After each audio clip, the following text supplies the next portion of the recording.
Hello. I believe we are live, but please correct me if I'm wrong. I haven't actually got the YouTube page up, so I have no idea how many people are with us. But yes, welcome to the Coffee and Code. For those who don't know, this is basically just the maintainers chilling, and maybe discussing stuff on that. Maybe not. We'll find out. I think the stream is very quiet. Well, I'm not sure, but I think so. Well, people complain in the chat if that's if that's true. Otherwise, I'm treating it as fake news. I think it's just you.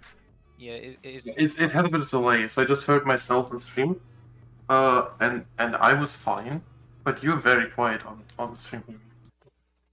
There we go. I am louder. Right. Yeah. Let's get the stream up because that's probably courteous. But yeah, hello. We have 3 people here. We have Kai, Thomas, who are Silk.net maintainers, and Sky, who is a provingly avid contributor. So yeah, I mean, but before we get into the silky stuff, how are you guys doing, Kai? I'm doing good. It's very hot right now, so I'm uncomfortable, but I'm doing good. I could I do guess. better. I have to do some math subjects, like intensive math subjects this semester, so kind of sad. God, yeah, no, I could just about get basic algebra, basic trigonometry, and then I stopped there. Fair enough. Yeah, my problem is that I should have done physics 3 like 1 or 2 years ago, and instead I just didn't. So I'm basically doing it now. Oh, well. And I don't remember anything. Like the professor starts first class and starts doing some heavy integrals, and I'm like, oh my god, I don't remember any of this stuff. Yeah, it's tough. Well, I did 1 year of A-level physics, and that was enough to make me run away forever. I wish I had that option. well, I got an apprenticeship. It's always an option. Well, that's true. Yeah. Yeah. No, that's hardcore stuff. I think with A-level maths as well that they. I mean, I didn't do A-level maths, but I did one induction course and realised it wasn't for me. Is that they at the start of the year they purposely picked the hardest bits just to scare the weak people off. Yeah. Yeah. That is true. It happens. Well, on my university, the second semester we have a subject called, how do I translate this? It's like imperative programming, and we start with programming in C. What? Yeah, that's not fun. It's literally the first programming subject we have, and it's in C. We have to basically do everything. Like we start with basic stuff, variables, memory, malloc, free, and by the end of the subject we're doing object-oriented programming using ADTs on C. We also have to do a lot of recursion, which like I don't have much issues with, but most people are seeing programming for the first time in that subject, and they just can't wrap their heads around it. Most people fail the subject at least once. Oh. Yeah, they always just make it really hard for you, so the people that don't know programming are just because they hate all of the students for some reason. Yeah, but it's a university course. Like you're expecting people to eventually get past that. If it's hopefully the first time, but most people can't get through that one first time. Yeah. Oh man. Well, I do not envy you there. What about you, Sky? How are you doing? Yeah, I'm okay. That's all I can say. The weather is lovely. I've been driving in that earlier, and it was just absolutely torrential. Yep. The weather here in Argentina has been absolutely insane. Like we have one day where it's very hot, the next day it's very cold. Today is cold and windy. Tomorrow might be hot again. It's very unstable. Yeah, well, put it this way: we wouldn't be British if we weren't complaining about the weather. I'm not British. Well, yeah. I'm not talking about you. I'm talking about me and Sky. Yeah. Honestly, I just And I'm envy the also British weather. complaining about the weather. I would love to have the British weather like all the time. I don't know what you guys complain about. I love it there. It's Why would you good want until it? you're in it. No, I've been there, and I don't have a problem with it at all. I feel like it's really nice. You've been to Britain and you didn't come visit? But it was a longer each time. I'll be there soon again. Then I'll come visit you. Well, I'll be in America, so that's... Yeah. When do you move? Maybe I can come before if you don't mind sharing. Yeah, well, I'm flying out to Texas on Thursday, and that'll be home base for the foreseeable. Well, this Thursday, well, I can't be in Britain until then. I mean, if you want to come on Wednesday, I mean, no, you know, just casually organising a meetup on stream. I swear we won't be raided. Oh man, hey Tanner, I didn't notice you turned up. How are Just you? post your address in YouTube chat, you know. Yes. Yes. All of the Silk.net developers are going to be in this location at this time. Honestly, probably once I've moved and I have my own flat, like if you're a Silk contributor and you're in Germany, come visit me. I'll give you my address. I don't care. Like, I'll give you a Silk cup. I have like lots. Wait, you have more than one Silk cup? I think I have like 10 somewhere. Oh my god! I think when they came out, I need to log in and figure out what my cut on those is. Because I haven't. I set that website up where you can get the hashtag silk.net merch and promptly forgot it existed. So I can't find it right now, but yeah. It's still got the old logo as well. I need to remaster it with the new Silk logo. I can't find it, but like once I move to my own flat, if I don't have any cups, I'll just buy a couple. You can come visit me. I'll give you a cup. Well, I mean, if you're gonna buy a mug, it might as well be the silk.net mug. Yeah, true. Oh man, how about you, Tanner? How are you doing? Pretty good. Just prepping for the .NET 8 release. Oh man, yeah, I can't believe we're on .NET 8 already. Like, how did that happen? Time. Yeah. Well, I must admit I do like the annual major releases though. It's a lot better than what we had with .NET Core 2 and .NET Core 3. But like, I remember when DNX was a thing, like it was yesterday. Like, man, really just DNX was definitely interesting. It was ambitious, and there's just too much back-compat history and need to port existing projects over. It was just never going to last. Yeah, but it was kind of fun. It was fun because it felt very much like a Skunkworks project, and it's like opening the eyes to C# can be other places too. Mm-hmm. Yeah, no, it was no, I do have fond memories of that. I mean, it was definitely incomplete, and I still remember .NET Core 1 when that came out, having to write my own HTTP listener or whatever. But you know, there was something fun about it because it was new and shiny.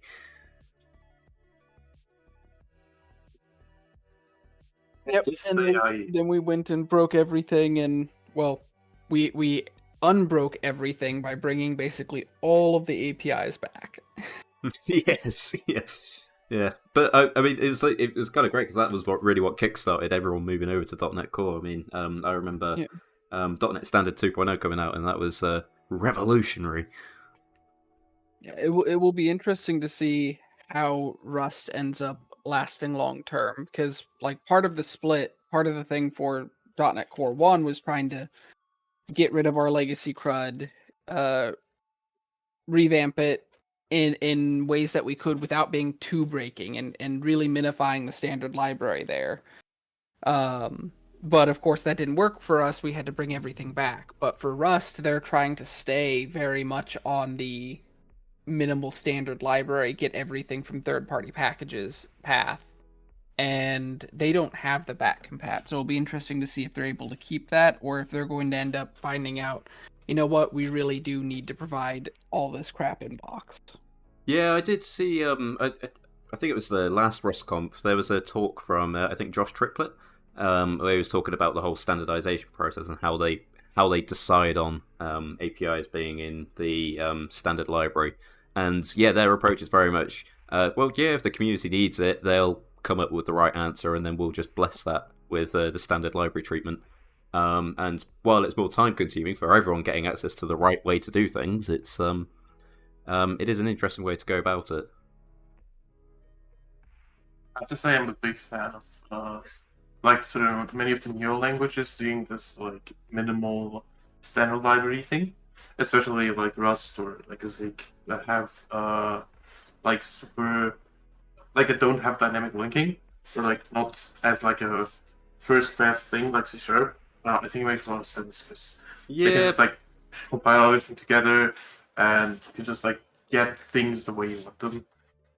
And I think it also opens up a lot of possibilities that are hard in C#, like some scientific stuff or things like that, where you just want things to look slightly different, and then you really can't because everything just relies on standard library.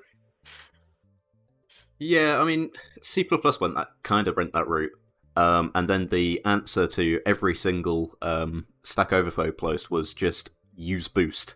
So I think, as much as it is nice having a minimal standard library, developers also want one correct way to do things. Yeah, sure. Yeah, but I think I think the whole C++ thing is also a bit just because the package management like story is just not a thing. While in Rust, that's very much the opposite, right? Like everyone that uses Rust, whether they like the language or not, I think pretty much everyone says the package management with like cargo is like insane, right? So I think that probably will be a problem. I think the big consideration there isn't necessarily going to be on open source projects, but the big enterprise ones.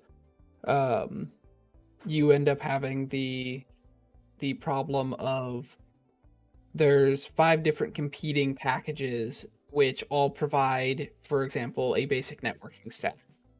But networking, of course, is security critical. So now you have to find one of those networking stacks that is going to be sufficient for your use in an enterprise environment at scale, and that will be able to be correctly patched, handle CVEs at the scale you need, etc. So it ends up being, a big question on how it's going to work for enterprise. And I imagine what's going to happen is, even though there's a central package management system now, it's probably going to go much the way C and C++ did, which is big enterprises go and write their own in-house version that they can actually maintain, especially if you're like one of the top 5 or 10 global distributors for software or services. Yeah, but it's one thing that irks me a lot with pretty much anything is just duplication of effort. Is that but the thing is, standardization is so hard because it's like, well, who controls it? What do you need to take? And really, that's what the standard library is doing. It's waiting for the community to have that battle for them, and then bless the result of it. But yeah, I think it's really nice with like Rust, for example, that like even if, for example, like you have Tokyo, right? Like they're huge. They provide like all the like basic things. They provide like async, right? They provide all the things. If they end up becoming like a company of some kind, or if like some large software distributor like comes out and like builds their own, I think that's still preferable to the model that we often see in like other languages where the people that make the language, they just control basically all of it, and like the packages around it are just like small communities, but there's not really a chance of like professional like developers there, because you have very little like packages that still are in demand enough that they wouldn't be in the same library where like the language makers would program it, but also have enough demand so you get enough money out of it to like sustain it. Yeah. So with And like that's not a problem with Rust. so with that in mind, what is your opinion on C# then? Uh, eh, I like C# a lot for the system in general, but I think it's already like kind of a meme that Microsoft very frequently, not just in C#, but just in general, like comes in, takes a good idea, and just like remakes it, or like maybe buys the company or like whatever, and just like guts it for the idea basically, and then you just get like a standard library feature like not long after. It's like, yeah, I guess this is okay, but like kind of weird also that you like keep like big frameworks come up and then they like disappear and Microsoft comes up with like the same thing, which is like, Yeah, because I guess there is. I mean, a famous example was probably Winget and whatever the precursor to that was. Because if I remember correctly, the story of that was they were trying to hire the original creator of the precursor to Winget and drag their feet so much, and all of a sudden, by the time that these negotiations ended and they didn't land on, they didn't end up hiring him, they made their own version that was suspiciously like it. So I guess it really depends. There is, I think there is. I mean, C# and .NET is evidence that a fully vertically integrated language and framework can be very good. I mean, if you've ever used C# and .NET with Microsoft Azure, it's amazing because they very heavily optimize it. But I suppose it kind of narrows the scope because in the first use case they will always optimize .NET for will be Azure because that's where the money is. So it's pros and cons, I guess. Yeah, and it's I mean, it's hit or miss as well. You can end up with doing too much. You can end up with doing too little.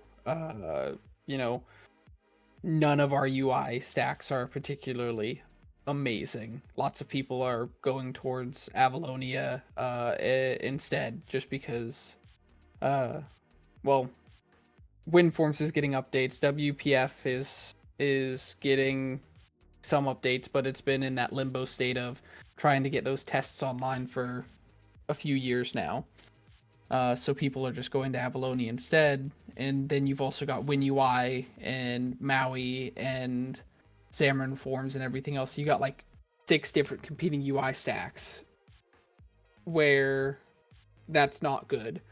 But on the other end, you have cases like the BCL where it's providing very core fundamental types that other people can build off of, like int128, the new generic math interfaces, the hardware intrinsics. And so I think you really have to find that balance between what are the foundations you want to provide versus what are the things that you really should leave towards other people. And I think that ends up kind of being, you want perf primitives and security primitives in box and other things out of box. yeah, for sure. I think I probably personally I'm just like a bit I prefer having the below level primitives basically than what the net generally has, and I think I argued a lot with various people between Net Core 3 and like Net 5 or 6 about this, that like I would much prefer if I could go into like source.net or to GitHub or whatever and like steal the code and it just works, which for a lot of the high performance types isn't the case anymore. And I mean, it's nice that you have the high performance types. I'm just often not so happy that it's like a runtime exclusive thing where like if I just take the code, it'll just either not work or not have the same performance because it's like recognized as like an intrinsic or some other thing. Yeah, Ashley in chat has mentioned that things like async being in the standard library is a useful primitive as well. Yeah, I mean, I fully agree. There is work being done to make the BCL less magic. I mean, if you look at all of the intrinsic stuff that Tanner's been doing and how that enables people to make their own speedy math types, I mean, it's certainly not quite there yet, and there is still work to be done, like with things like the in-registration aspect of it. But it's getting there, and there is work being done. But I mean, naturally, I mean, there's not that much priority there as well, because I mean it's just use the BCL, it works. Why do you want to make your own? Yeah, there's a lot of cases like system runtime intrinsics is true primitives. They're part of the core application binary interface defined by most platforms.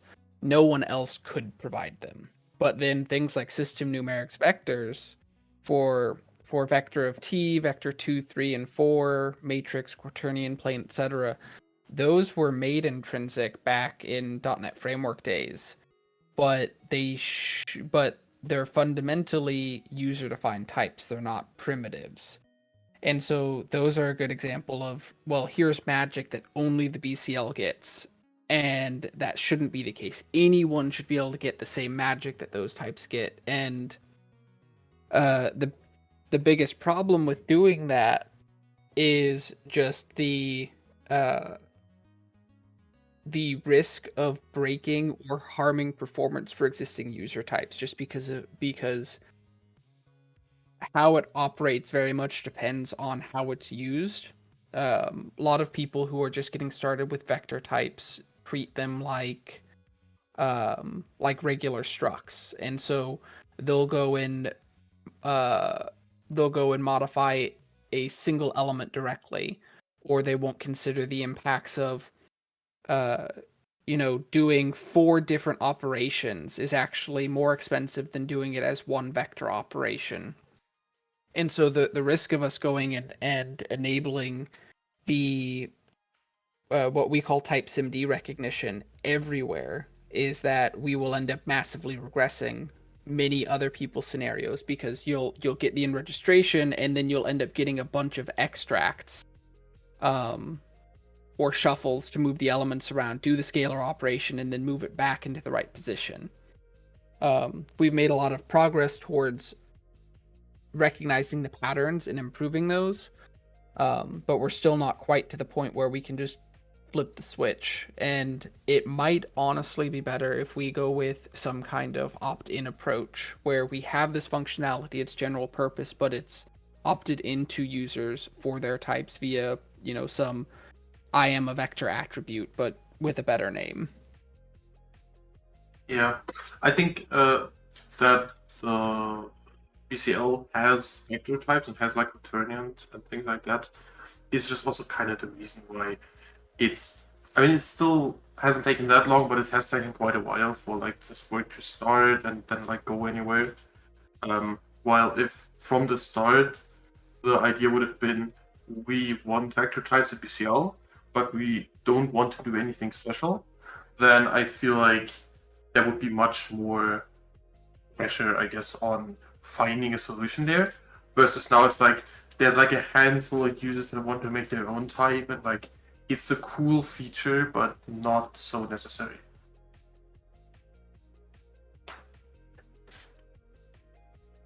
Yeah, absolutely. I think with a lot of these things is I kind of like how Rust strikes a balance with having libcore and lib standard.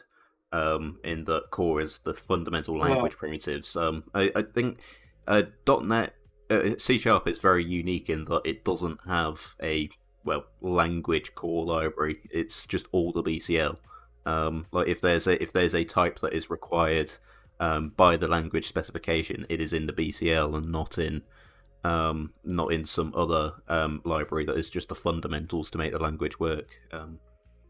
But at the same time, although the spec does allow for such an environment to exist. Yes. So if you were to look at Cosmos or Midori, or the open source version of Midori, which was Singularity, you can very much see that they have basically that lib core for the OS loading step, and then they pull in the full core lib later, which is basically the kernel base versus the userland base. And C actually ends up being very much the same in how people set up their C runtime for the kernel versus their C runtime for userland apps. Yeah, it's I don't know. I think the things that make most languages unique is the way that they approach this sort of division. I mean, I think C#'s main selling point has always been its vertical integration. I mean, even back when we were on .NET 1, and its main selling point was it's Win32 but better. And it's while .NET has grown a lot past that, its anchor has always been to some other Microsoft tool that you're probably using, and I think it works really well as that. But at the same time, it is also a great library, so a great tool set. So yeah, I think if every language approached this problem the same, then there wouldn't be any point to use one language over another. Yeah. Anyway, Zachary, I noticed you snuck in at the back there. How are you doing?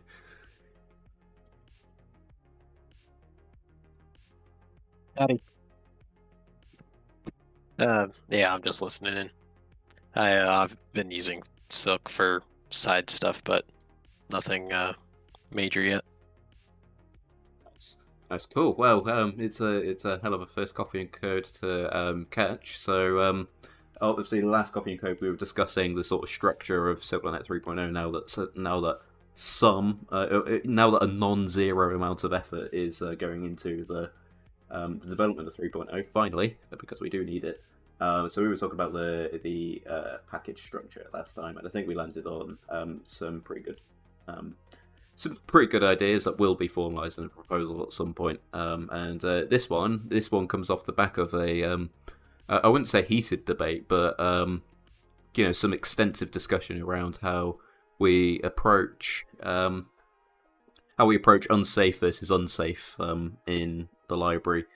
So I guess let's just jump right into that. So for those of you who don't know, I mean, since Silk.net was first developed, we've had a number of neighbouring .NET Foundation projects come to light. So Catchup is, which is a p-invoke generator, is now part of the .NET Foundation, as well as TerraFX. So we've sort of expanded the bindings portfolio a bit, and one of the things that makes TerraFX unique is that it does focus on completely raw, unsafe, as if you were writing C code in C#, one-to-one direct mappings. And Silk.net has always prided itself in being one-to-one direct, but making your code feel more at home with C#. And one of the opportunities I identified with the 3.0 development is to try and really embrace that, in that really what I want to get to is that all of these .NET Foundation bindings offerings use Catchup as a common base, so that way there's the same stability across the entire portfolio, and that way there's no compromise between picking TerraFX for TerraFX or Interop, versus Silk.net. It's literally just the bindings, the binding style we prefer. However, at the same time, we don't want to alienate the entire Silk.net, well, the subset of the Silk.net user base that do like the unsafe aspect of it. We want to make that seamless as well. So it's striking that balance that we discussed extensively yesterday, and how we should approach. Because one of the problems with Silk.net 2.0 is that it tried to do everything. It tried to have it all. It tried to have managed overload, unquote safe overloads and raw/unsafe overloads, and it because we generated all the permutations of that, it resulted in some amusing cases where we had like 65,000 overloads for a single function, which we cannot do again for 3.0. So one of the things that I came up with in SilkX, which is a experimental interpretation of that I started of 3.0's goals. It is not 3.0 yet. It's is that we're using sort of like wrapper structs to sort of have like almost duck typing, really. So that if you have a pointer wrapper struct and its T is byte or S byte, you can just pass in a string and it implicitly casts and implicitly marshals using that wrapper type, rather than having to generate loads of overloads and generate loads of marshalling code with it. And one of the extensive discussion points, which I think we should just pick right back up, is whether we should have that in addition to the raw unsafe overloads to make sure that, the beginner users that don't want to use the scary wrapper types can just use unsafe. And I ended up going to bed after we were discussing all of that. So why don't we? I think Sky, that was primarily your discussion. So did you want to expound on what was discussed yesterday? Well, I mean,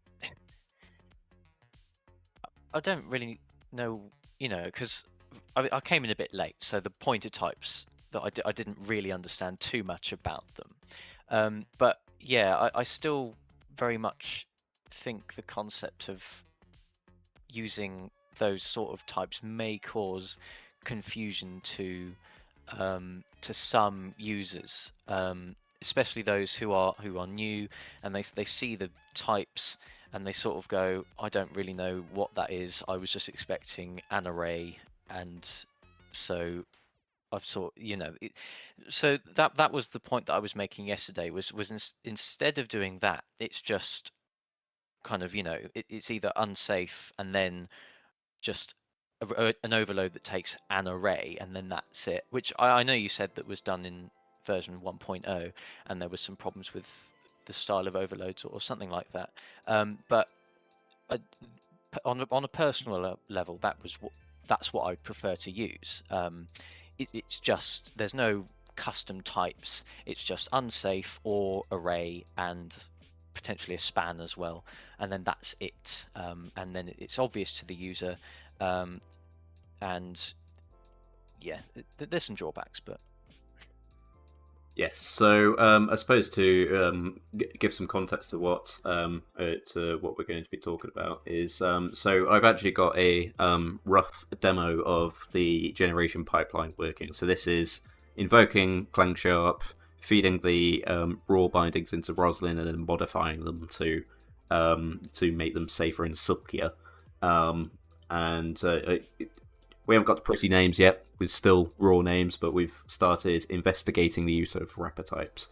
And I suppose the key point for me was to always make sure that the wrapper types could be implicitly converted to from an unsafe type. So it's, if you wanted to use fully unsafe, you could just pretend that the signature takes that unsafe pointer type, and it just implicitly converts it to magical. And because of how good the just-in-time compiler is these days, it all gets inlined, and there's no unnecessary fixing or pinning or method calls or whatever. It's basically equivalent. But I guess given we have that already, I don't want to jump the gun in that, well, we've got to have unsafe as well, so that they know it's an option. Like, while forcing people to read the documentation in detail isn't necessarily what I would want to do, at the same time, you can't. I think it's I'm not objected to adding unsafe overloads, but I think it should be for the right reasons, and thinking that our users should be able to use this library without reading a lick of documentation, I don't think is the right one. Well, I think basically what this boils down to is we, since like Silk 1, have added so many more ways of providing arguments that it's sort of unreasonable to give completely strongly typed overloads for all of them. Like I think we can all agree, we like discussed this like a couple of meetings ago. There's like some functions that have like 30,000 or something overloads, which is just way too much. And it's also a point where having those overloads becomes useless, because you can't really look at the type signatures anymore anyways, and you won't find the overload that you want. And so like the pointer type is basically like a way to combine more of those overloads together. But yeah, I think this is just like a general problem that, like, if we want to strongly type everything, then there's just too many. and the const pointer or like any sort of like combining type is just sort of an escape hatch out of that. And yeah, I've been wondering, like, really, I can't come up with a good argument that differentiates the const pointer or whatever from just like taking object, because it's really the same logic, I think. So I would be interested what you think. I mean, I think it sounds pretty obvious that it's a bad idea to just take object as an argument, but I also can't come up with a good like difference between the pointer types and just not having typing at all, because it's kind of the same. Well, I mean, ref structs and ref-like types obviously don't cast to objects, so there's the first one. Sure, but like for const pointer, we might also want to like accept a string, or we might want to accept like an array, etc. So I don't think like it's basically to use those, we would also have to convert them, which we could also do in that case. Like I just don't really see how const pointer helps our typing problem so much anymore, because I think it has the same ambiguity problem that just not having a type at all has also. And I think the whole point we're trying to do with this is provide better typing than just having a pointer would. And it's not just about easily calling the function, it's also about knowing what you can provide. And I'm not sure how pointer actually helps that. Yeah, well, and I think there's some cases like glfw create window here where const pointer is probably the wrong type to use. In this particular case, you know, you're having to pin it anyways. And what it is it's a string. It's a null terminated ASCII or sometimes UTF-8 string. And so just taking read-only span of byte and allowing users to pass in a UTF-8 string literal is probably the better choice, because then it becomes friendlier to use and you have the same quote-unquote penalty of pinning here. But the latest versions of the runtime will actually completely elide the pin if glfw create window is inlined and title is determined to be already fixed, such as from a stack alloc or something like that. So here's a case where you can make it better and remove the case of having a const pointer by just taking the read-only span of byte instead. Sure, well, I guess it comes. I suppose one thing is we're trying not to alienate the existing user base that does want the unsafety. For example, with the current pointer types, is that you can manually fix it yourself. Easy way to do that. Actually, I know an easy way to do that.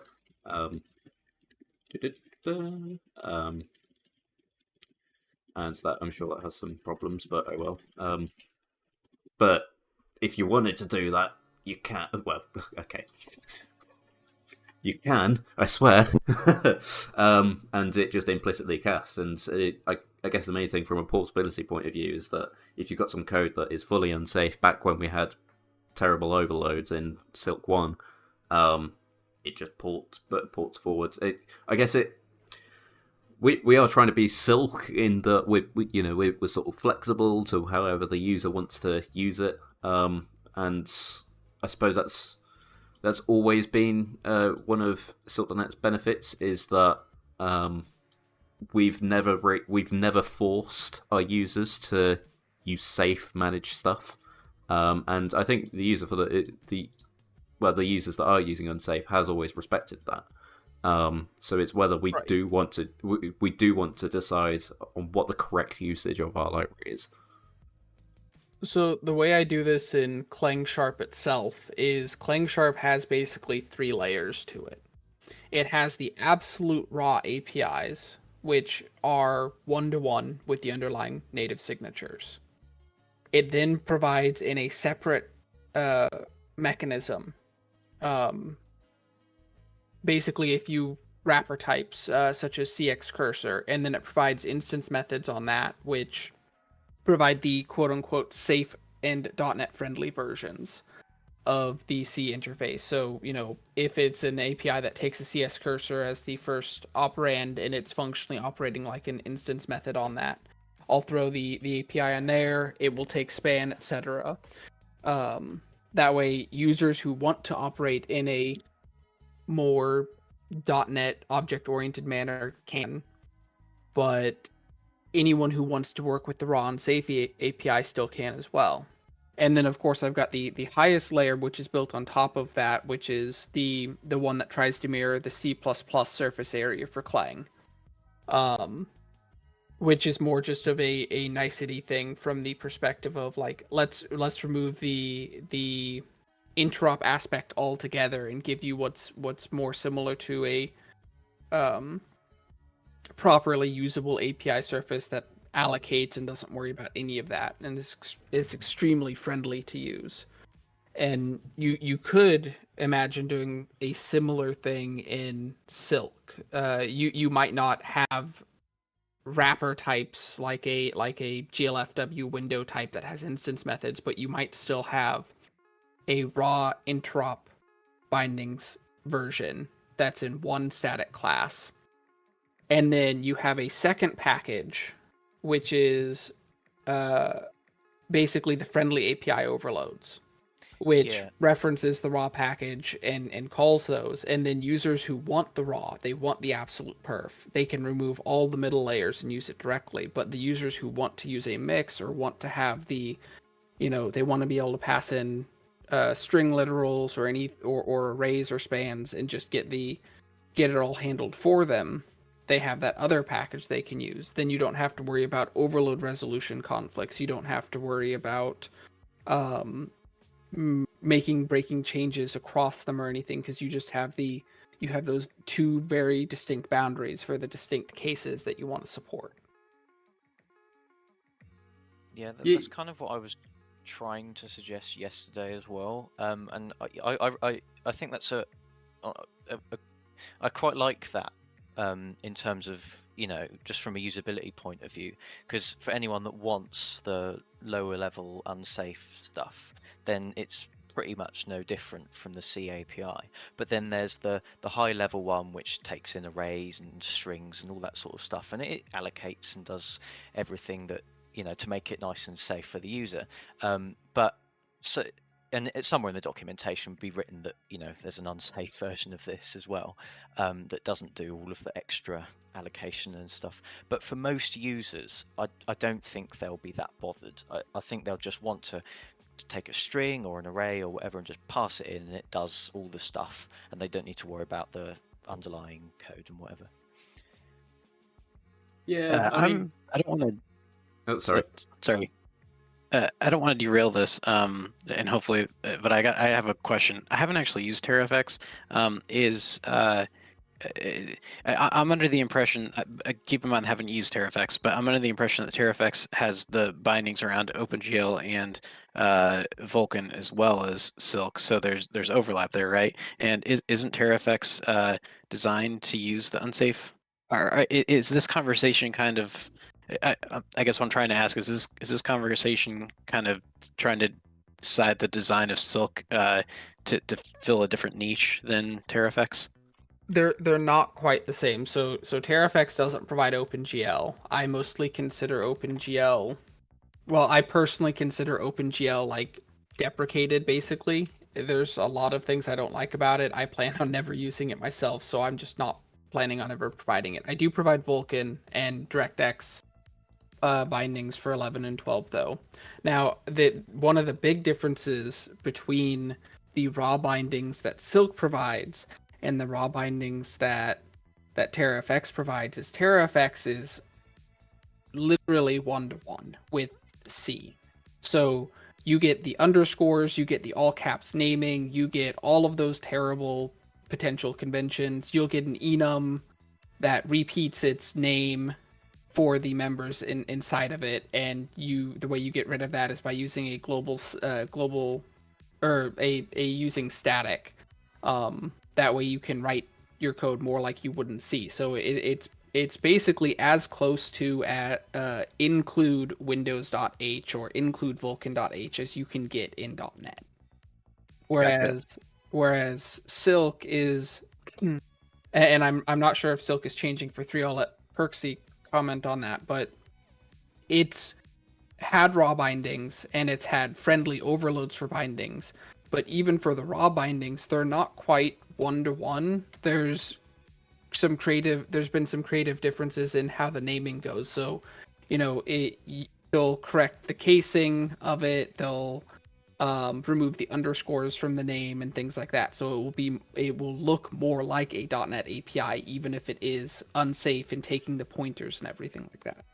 Yes, Gotcha. yeah, it's absolutely my intention to keep that. But I guess the main thing for me is that if you're using Silk.net for unsafe, we're literally just TerraFX but with pretty names.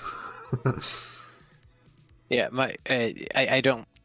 Obviously, I'm only one user, but as someone who's been casually coding graphics code for quite a while, but never been super serious about releasing anything or whatnot, but a casual, even myself, I would prefer straight bindings to the C personally.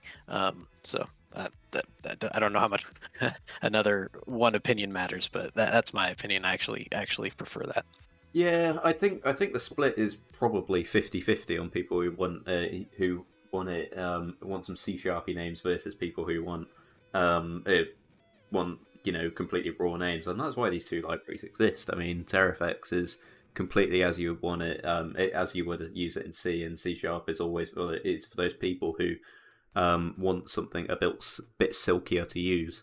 And I'm going to ask another dumb question. Yeah, if Silk is just intended to essentially, if one of the goals is to make it friendly to use from C# with C# conventions and whatnot, is there any reason that what's the benefit of continuing to do custom bindings versus essentially making a Silk ish wrapper around TerraFX and have TerraFX be the base? I'm not. I realize that they're separate projects and different people have worked on each one, but I'm just curious if they're competing too much. The answer is literally just maintenance effort. We want something auto-generated so that we don't have to manually write hundreds of functions. That's it. Yeah.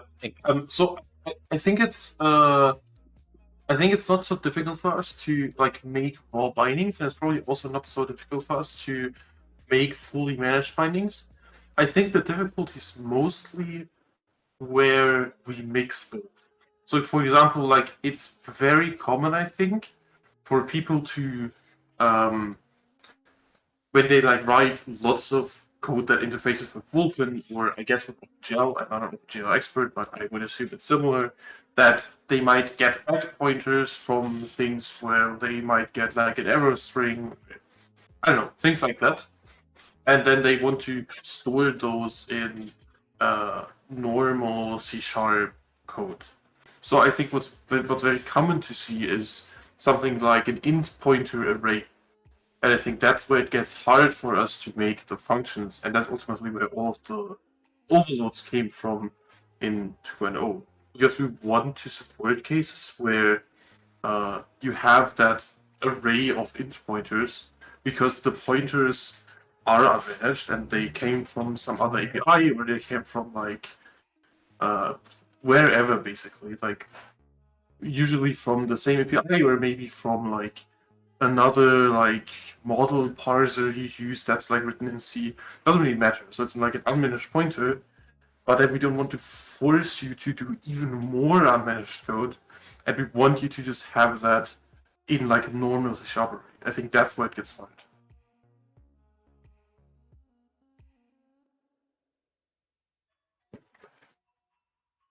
Yeah. And it is very hard to try, and that's why we've come out with the implicit types where whatever you want to pass in, you just implicitly cast it to this wrapper type, and it's got your back, sort of. But it's very different to what other bindings libraries are doing, and that's fundamentally where it comes from. Is that it's the deviation for the sake of usability, really. Yeah, the problem is I'm not so sure how much usability it affords us. Yeah, I think we mentioned this yesterday that we'd have to do a bunch of work to make IDEs give you the proper like suggestions again. But right now, if you have a variable in scope with the right type, your IDE could probably recommend you use that for the argument, or maybe you have a variable with like the right type, and then even like the naming is similar, and your IDE will be smart to like tell you, oh, this is probably what you want. While with a const pointer, there's just no way for the IDE to know what you want. Yes, yeah, And absolutely. I think there's like similar problems. I don't know. There are things we can do with the resharper plugin, which we keep promising will eventually be released. But if we could add stuff to that, but it's obviously relying on tooling to make that work.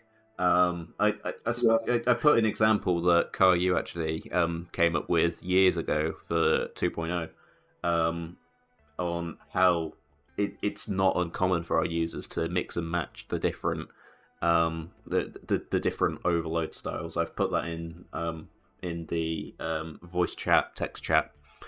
But I mean, it shows that you're using a string, you're using a ref, you're using a span all in one overload. Yeah, I mean, that's probably not great code, but yeah, that's a good example of what this might look like. And I think that's like one of the places where you might look at that function and then like not realize you can use an array, because we don't, like with const pointer, we just don't have really any typing or like what the possibilities are anymore. And that's kind of what I'm worried about, that even if you like look at the docs and like kind of know what the type does, it's quite unintuitive to use in the end. Yeah, it's a very hard balance to strike, I think. Because I mean, my hope with as much as these pointer types are weird, I hope that I can summarize like how you can get a feel for using these bindings in just a few sentences. Like, oh well, if you want to pass a ref, do a .as pointer at the end of it, and it'll automatically convert it. Or if you want to pass a string, you just pass the string. Sentences like that where ideally you can just read this one page and know how to use the bindings in the way you want. Because that's really the important thing. We could be a direct raw mapping, but then we just tear effects with pretty names.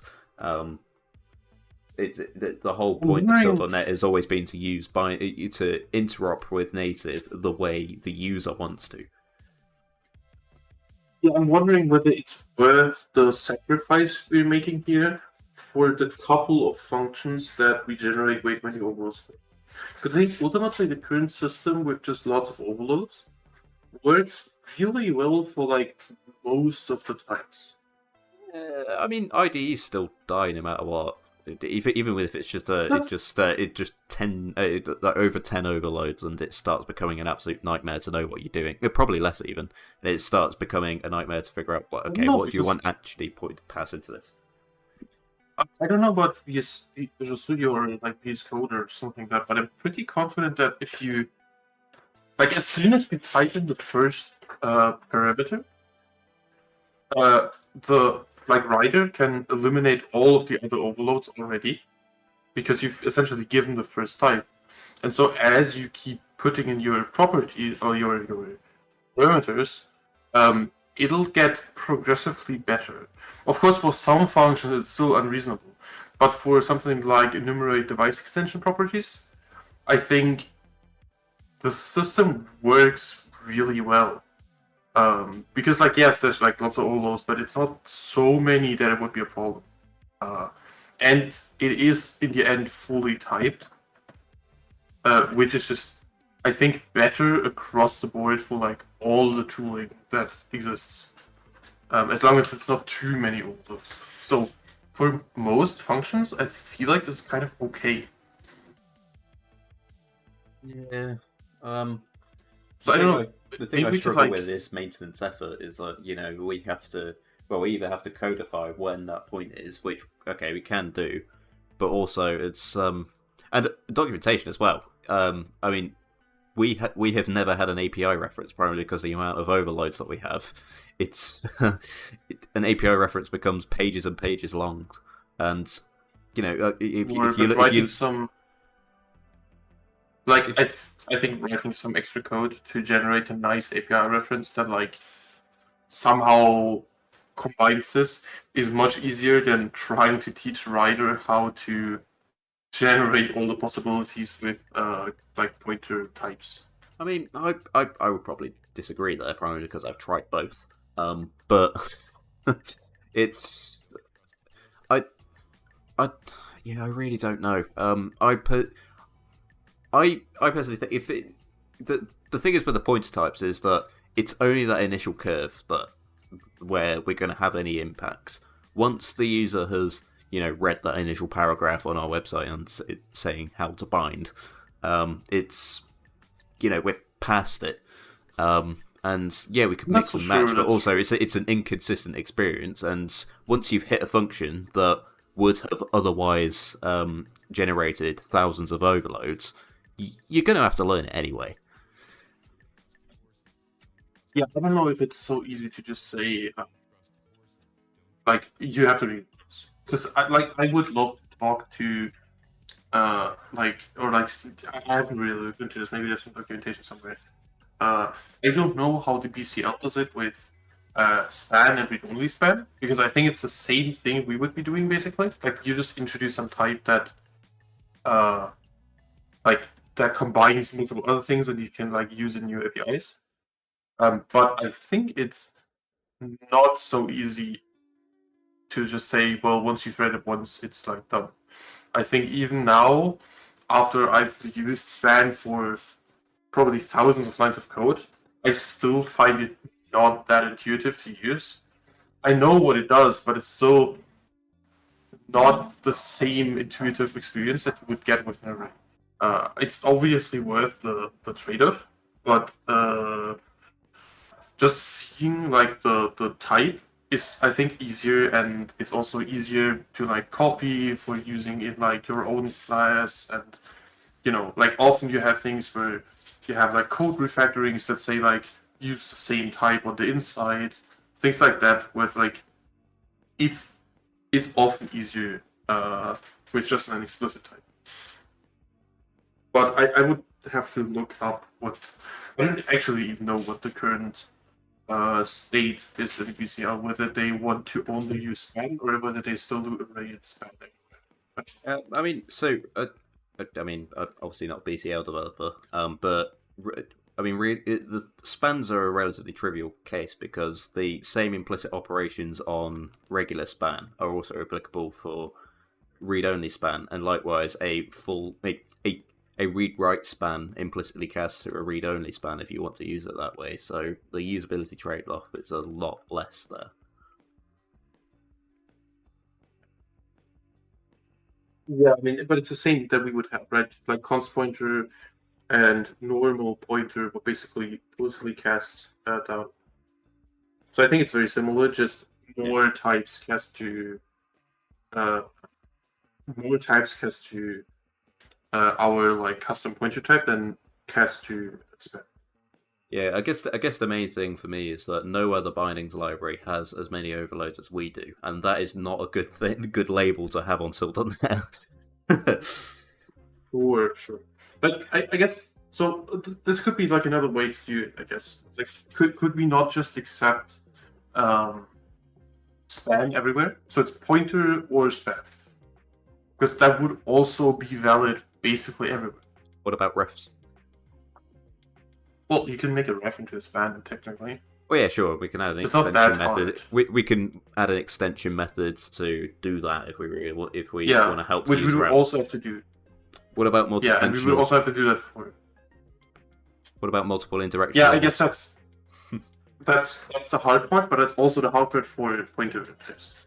Well, yeah, but I guess my main point is we're going to have to make. We will end up having to make our own I don't know, span type anyway. And then we've also got all the const correctness stuff that comes from C. True, but it's I think that's the other discussion that we had yesterday about how do you model multi-image like the pointers, do you make one type for every possibility, or do we find some other way? But like I think the discussion we ended up on yesterday is, do we want pointer types like another type at all, and or do we just want like I think that was the discussion that we had yesterday. That like do we want this at all? I think the alternative to like having our own pointer type would sort of be using span, right? Yes, yeah, Because absolutely. it's like but similar. we're going to have to So, like, write our what- own types anyway. Yeah, so like what would be the argument against having span? Not like versus pointer, but like what's the argument for like against using span versus I guess just arrays? Well, I suppose one thing is that spans have lengths as well as the pointer. But arrays also have that, right? Well, yeah, sure, but when you implicitly cast an array to our custom pointer type, which is basically just a stand-in for span, but with some more stuff on top of it, I'm it's not so it interested throws in- away the length. Yeah, I'm not so interested in the comparison between span and our own pointer type, but more in like the discussion is basically pointer type against array, right? So like, what would be the argument between span and just arrays? If you get what I mean. Well, I suppose that again, there's the use case of like, well, right now with this current design, you can just pretend the functions are unsafe if you really want to use it like that. I'm trying to. The way that I'm approaching this is I'm trying to get the solution that is the most flexible for all of our users, and it's a very, very hard balance to strike. But I think that should be the main approach. Sure, if you want unsafe, go to TerraFX. That's the official stance from the Silk.net project. I'm happy to say, because it's the .net Foundation. It's if you want a .net Foundation binding that is unsafe, that's TerraFX's forte. Go to TerraFX, please. But at the same time, we don't want to alienate all of our users who have loyalty to Silk or who want the pretty names, for example. If all you want is a library with pretty names, then I still want you to be able to use Silk.net exactly how you would as if that was the only thing we offered. Yeah, so I think Sky is our resident pointer user here. Maybe you can comment on like, why would you? I think you mentioned you'd be like happy to have spans, but you wouldn't be so happy to have like a custom pointer type. Could you like expand on that? It's for two reasons, maybe not even two. The main reason for the custom for kind of suggesting staying away from the custom pointer types is because I don't personally think if someone's coming from say C, someone shouldn't need to read some documentation to be able to use the functions. They should just be able to see, oh, this takes an array, good, I'll just create this array and then pass it in, and then it works as expected. And then there's the unsafe one for people like me who do want it. And yeah, that's why I'm sort of against the custom pointer types. Right, but so I don't really understand what the difference is in terms of like coming from C. You also have to read documentation if you were to use span. So I don't really see the difference in like that argument between pointer and span. Yeah, I mean, I can't really say much about spans. I don't use them. I've used them like twice. I don't see really the point in their existence. So I can't comment on spans particularly. And I think for a lot of people, spans might not be something they would use. They just use raw arrays or pointers. But maybe having a span would be good as well. I don't really know. The main reason for span existing is so the 99% of developers are never going to learn about span. They're probably never going to use span directly. But there is in general the need to have an abstraction over a region of memory in a fast and efficient manner. And so what span represents is it allows you to pass in an array. It allows you to pass in a pointer with a corresponding length, and you can have one algorithm that supports both. But on top of that, you can also pass in a slice of an array. So you can have an overall allocation, or even a list of T that contains thousands of elements. But if you only want to pass in 100 of those, then you can just slice and take a reference to those 100 elements, pass it into your algorithm, and you still have one algorithm supporting all three scenarios. Whether you're unsafe, whether you're safe, or whether you want to be safe and allocation free. And so that's really the reason why span existed, so that framework and library authors can they can provide an overload that provides more functionality and that provides the core of their algorithm without having to maintain multiple copies and without having to worry about perf considerations or anything like that. Another random user's opinion is I would never make a method that takes arrays when you could take a span. I just wouldn't do it. Spans are only going to become more and more common going forward. They're just a relatively new feature that hasn't not every C# developer has learned yet, but I mean it's going to become more and more popular going forward.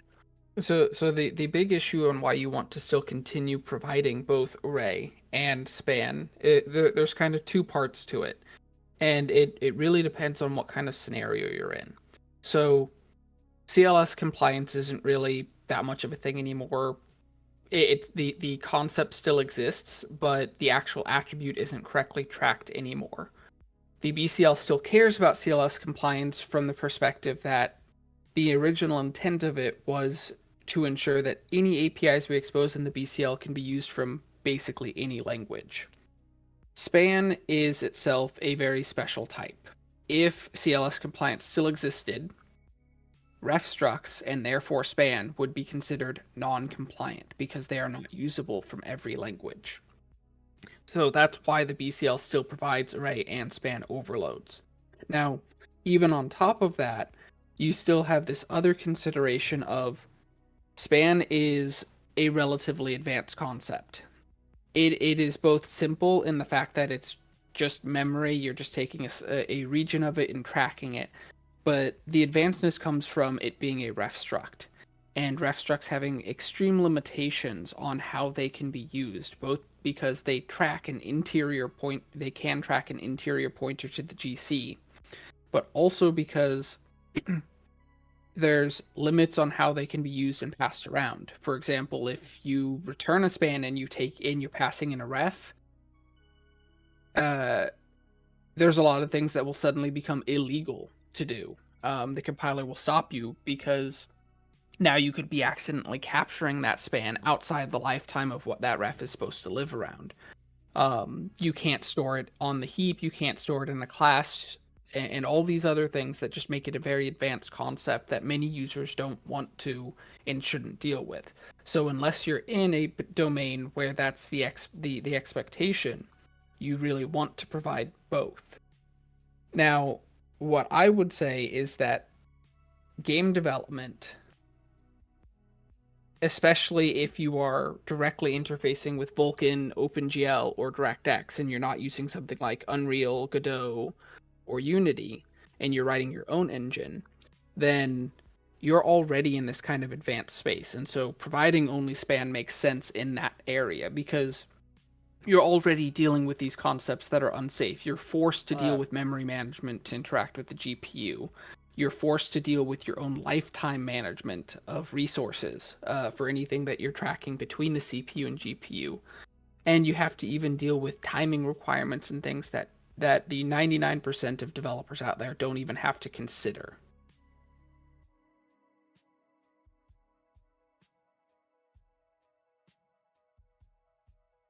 Yeah.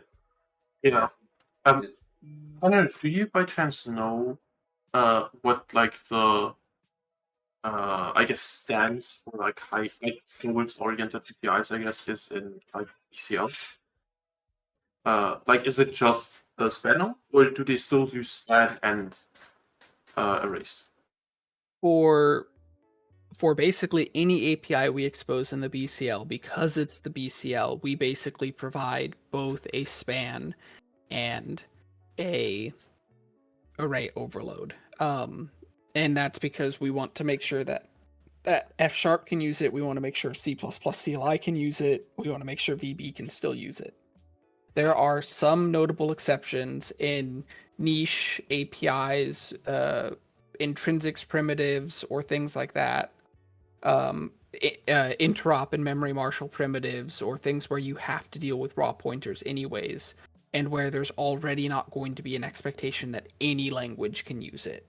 And for those cases, we will only provide a span overload, but those are very much the minority case. Right, but I guess always authoritative, but I guess by that logic, it would make a lot of sense for us to say arrays at least don't really make sense, and if anything, there should be span everywhere. Yeah, so for Silk in particular, I think that Silk and TerraFX is in the same boat. It's providing interop bindings. You're already exiting the safety of .NET, the safety of the GC, and any kind of language guarantees that C# provides. You're doing you're executing a p invoke, so no matter what that signature is, you're doing something that's fundamentally unsafe. And if we were designing p invokes today, we would probably have them annotated as unsafe callers only. And you would only be able to call a p invoke from something that is itself marked unsafe.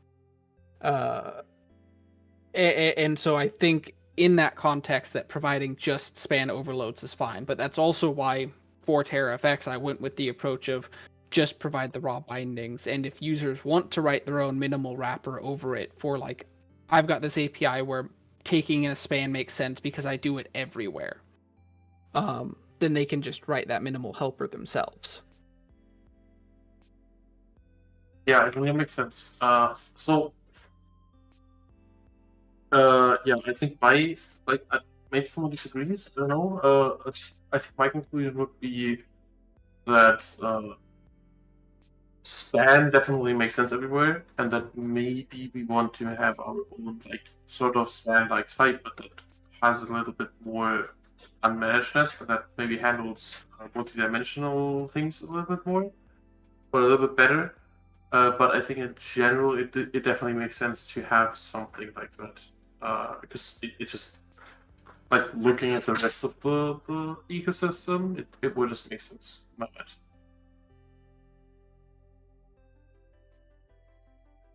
Yeah. So I guess. So I guess if we still obviously need to account for multi indirection pointers.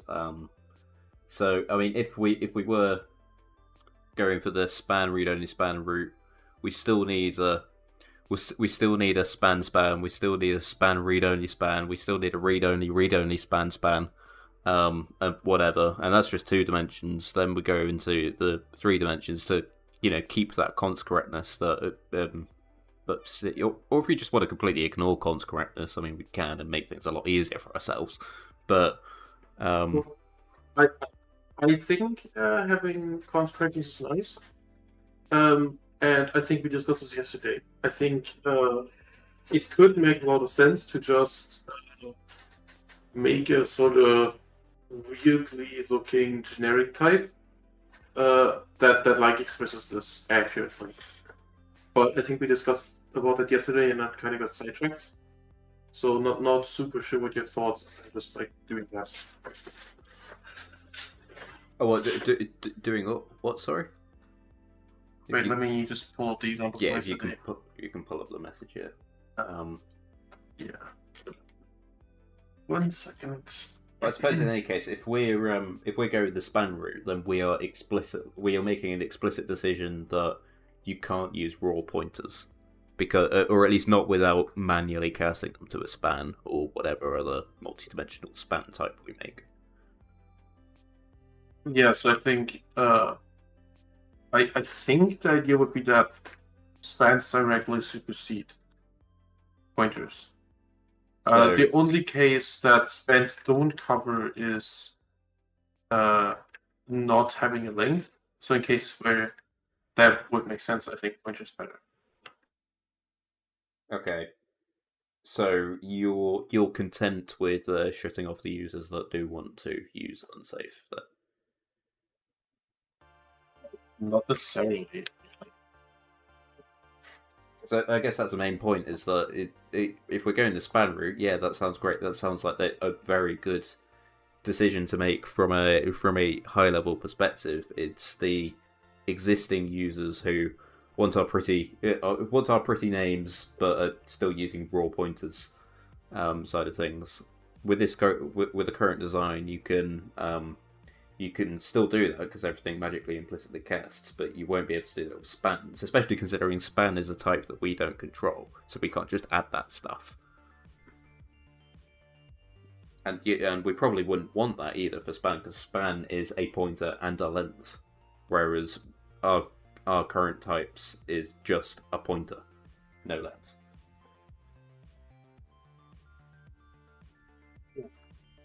But let's put it in the meetings chat, I think. Okay. So that's basically, I think, what I came up with yesterday. So just to be clear, so to me, your design is have. So I think your design is having multiple types that, like, there's I guess just like pointer, there's const pointer, then there's like I guess const mut pointer, there's mut pointer, there's like const pointer for like 2D, etc. Right? I think that's basically the design. Yeah, pretty much. I mean, I was going to shorten the name to PTR and PTR mute, or mute PTR, or mute mute. But yeah, it's essentially that. Yeah. So essentially this is all the permutations written out as types. Yes, up to 3 dimensions. But I suppose the thing is with this, I really like this design that you came up with yesterday. I mean, I had a 1 AM thought that I did put in Team Talk, is that we won't be able to add implicit casts from typed pointers because the language doesn't allow that. If we've got a PTR type T, the thing you're casting to has to be PTR type T, not PTR type int or PTR type PTR int or whatever. Right, because you can't have a return type. That's something, yeah. Yeah, exactly. But other than that, I was completely happy with But that. can't you define a... Like, can you not define... Like, can you do this? Let me show you. So, Kai is Is typing. that not allowed? No, That's not a thing? no, I think that's not allowed. Yes. I mean, there's whack it in sharp lab. Yeah, Really? I do that.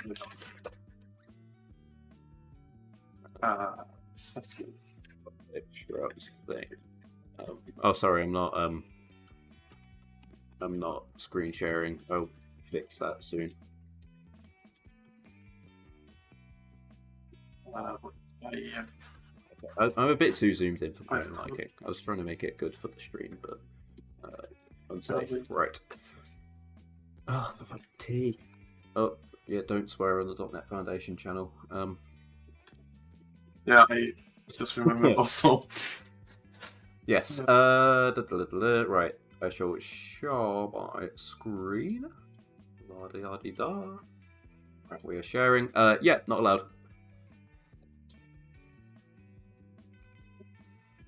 That's not right. Wait, let me look at that. Yeah, because you're not in the... Oh, wait, what? That error makes no sense. What do you mean? If you're cast into a PTR type T, that is the type. But you're cast into a specialization. Interestingly, you're going to love this as well.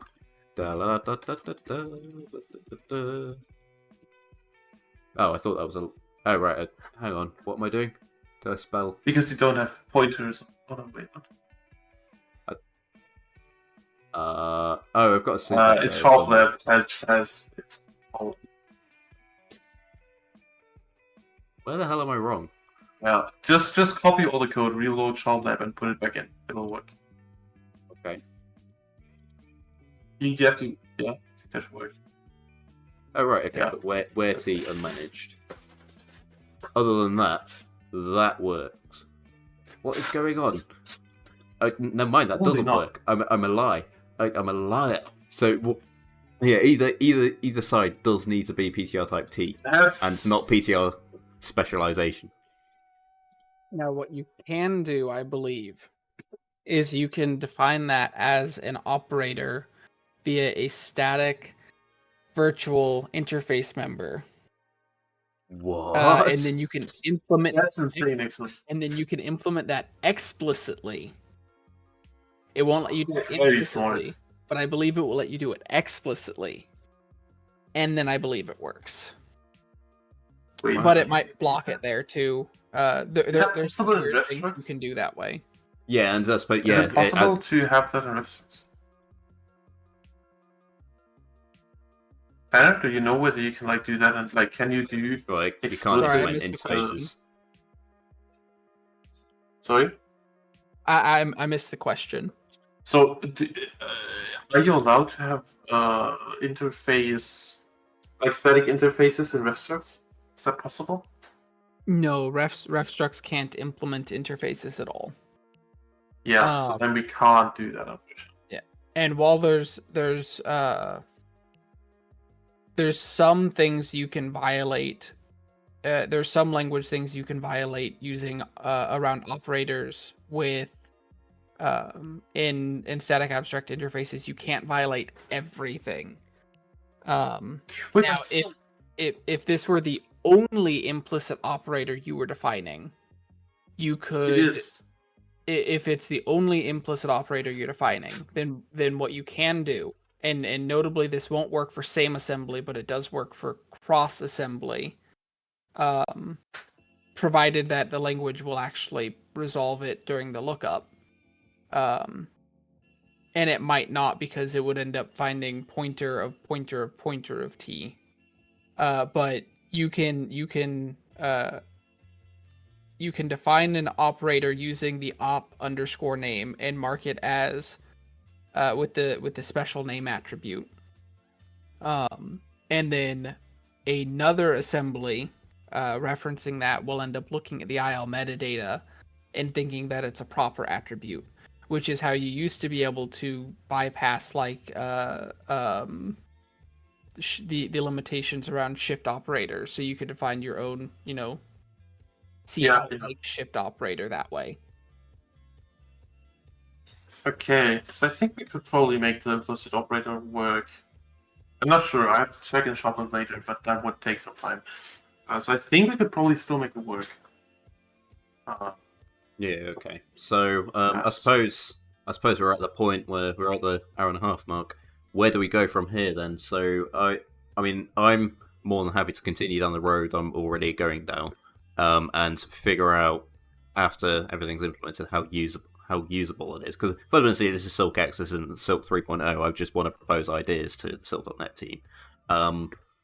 But I suppose, what have we decided on here today, or what do we want to decide on the route forward going to be?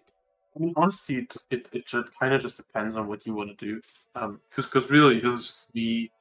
Oh, it was at least just me.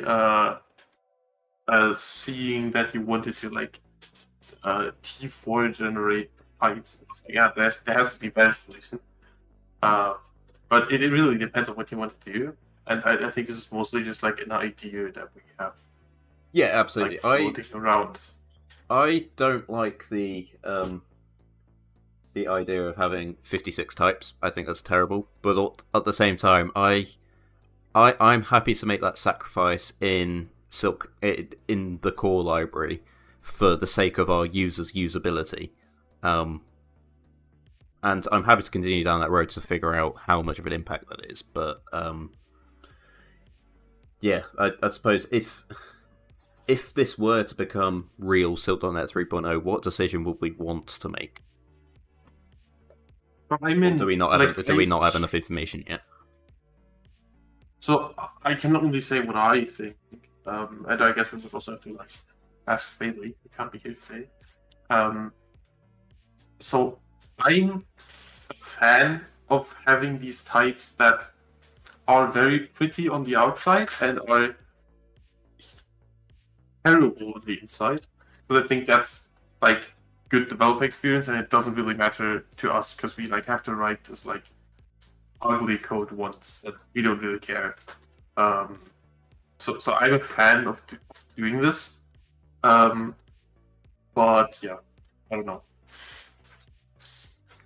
Yeah, that's what I think as well. Is that with everything, we've always made sacrifices for the Silk.net team to make it easy for our users. I think that's the responsibility of a good library framework. But yeah, I suppose I can implement it, see if I can hide it away, instead of maybe making them nested classes instead of regular classes, so that the user doesn't accidentally run across them. There's lots we can do. Well, you can absolutely make pointer and pointer marker, all of those nested. I guess another thing that's interesting is that with the design of pointer, this is with the generic design, you do enable users to make their own things with it. While with the 56 types, it seems quite unlikely that anyone else will ever actually write an extension method or things like that for all of 56 types. They might do it for the 3 they actually need, and then proceed to not share it with the rest of the community because, well, it's incomplete. But if they write once for the generic version, that's less code burden on them, and they are more likely to share it because it's just done and you can just use it. Yeah, well, okay. I guess the route we could go is that if we're happy with custom types, we could. I mean, the code I've written for SilkX so far is up on my personal GitHub. By all means, fork it if you can figure out a way to make this pretty. Instead of having 56 types, you can figure out a way to, I don't know, maybe cut that by 66% or whatever. Then please do, because really, ultimately, the solution that we're going to ship with is the one that gets implemented. And it's all well. I think the mistake that we did make, certainly with the initial iteration of 3.0 that you started working on, Kai, is that it's an absolutely beautiful design, but no one's working on it, and it requires a lot of work to have a shippable 3.0. So it's please, by all means, take the work that I've done and try and implement a better solution. But if no one does that, then there is going to be no better solution. I agree. I will. Yeah, I don't know. I'll see. Maybe I'll send you some code later, and maybe we can make it pretty. I don't know yet. But I think this is just in general. Also, the same problem applies to my Silk design, I guess. So it's I don't. This is something I have to come up with at some point, anyways. It's not wasted work one way or another. Yes, yeah, absolutely. It's a nice generator framework that if someone does want to make a sort of generator pick and mix, then they absolutely can take this work that we've already done and spin it off into its own library or whatever. I think with my SilkX so far is that you will be surprised how little code there is in